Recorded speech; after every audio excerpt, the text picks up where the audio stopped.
Greg, developing this from obviously the comic book series into this, did you find any challenges, changes, things like that? Yeah, absolutely. Talking earlier about the fact that this is the example I always use, right? People watch Peter Jackson's Lord of the Rings, and then they walk out and they say, well, it wasn't the books. It's like, no kidding. It was called a movie. It is by definition different, right?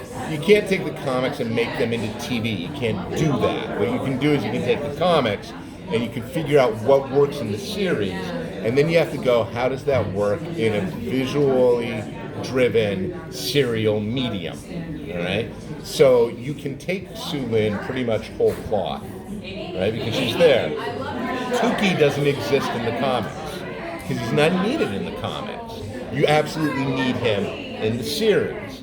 And the series provides that. Yeah. Oh, I didn't tell you? Oh. We've been talking about this. But all the DNA for him is there, right? The world is there to provide him. So when Jason goes, we need this character. Dex needs this relationship. She needs this friendship.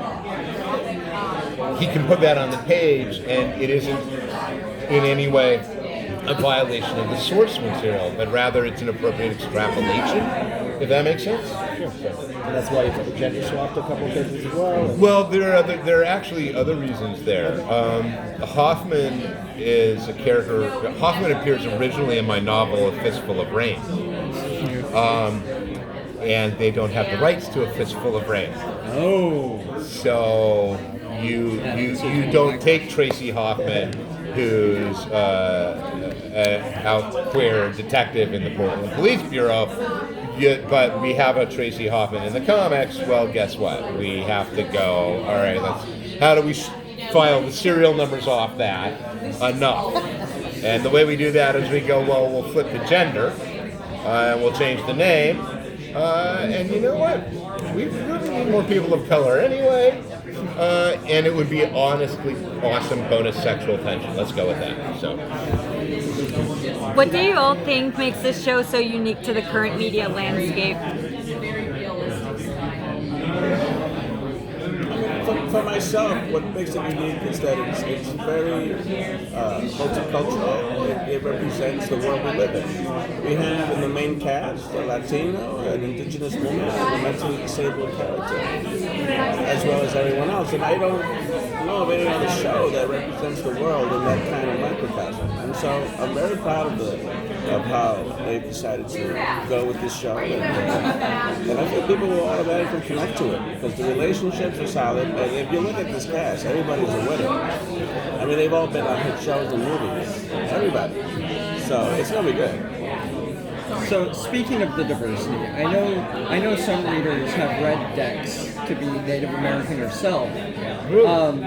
Yeah, one of my friends, Mariah, has read Dex to be Native American. Huh. Carrie? No, Ludwig. Greg knows her. Yeah. But was that ever thought about of maybe casting in that direction at all?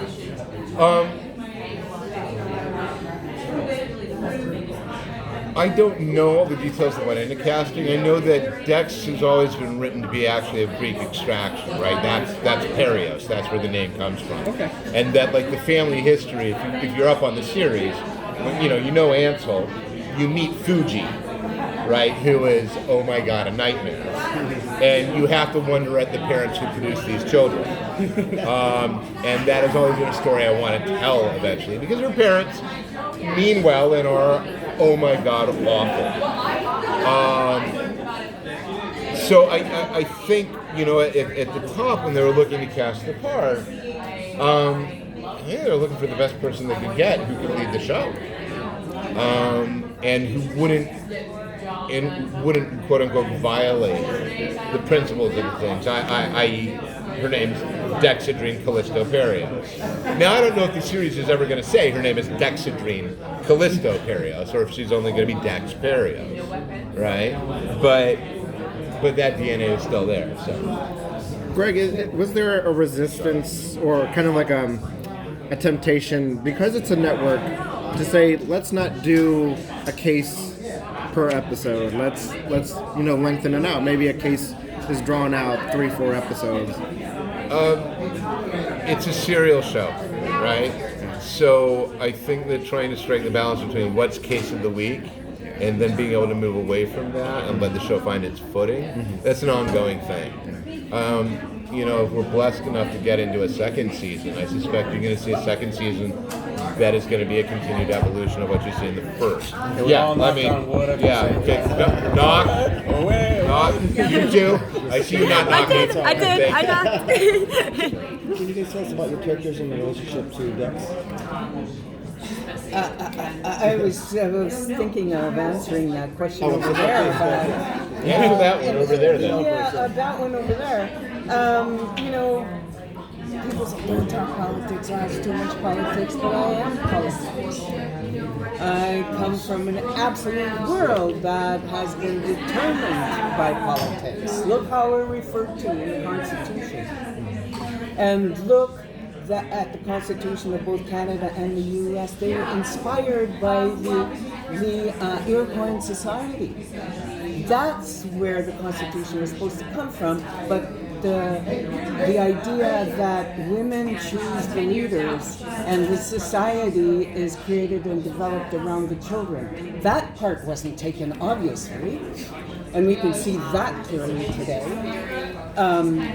But what the opportunity for the audience to meet Sue Lynn Blackbird is an opportunity to change some of the stories that have been put in people's minds. There's people that still believe that we didn't survive, that we're dead, and that the reservations are just a pot of poverty. Here's a woman that has power, strength, intelligence, education, perception, and all kinds of ways and means. You do not survive genocide going easy. And there's a great opportunity to see women in power and strength. And the fact that Dex is or isn't Native American doesn't matter, because her life experience makes her a sister to me, to see her. Sorry, I have to be political.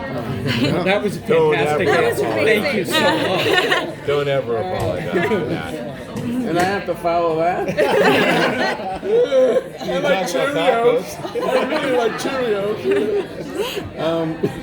No, man, because you're political too, and you know it's important. So. Yeah. I mean, it's interesting because I'm very grateful to ABC, the casting media, because it's important to show the world that we live in. And I'm also in Lady and the Tramp at Disney, and I'm the dog catcher in that, and I'm the only Latino in the movie, and it's like, this is cool that they went that direction. So, but in terms of this show, I really feel like I'm Dex's big brother, Like, I just love her as a big brother would, and I'm looking out for her, and I'm trying to protect her, and that's the most important thing. And I didn't really know Kobe's work, to be honest. But I didn't know her until I met her on the pilot. And I felt this immediate connection with her. I want to look out for this lady. I don't know who she is, but I want to look out for her. I feel connected to her that way. So that's where I'm going to hang my hat. It's just this love for her, and that's the emotional hook for me, and that's really what I want to drive home. Thank you, guys.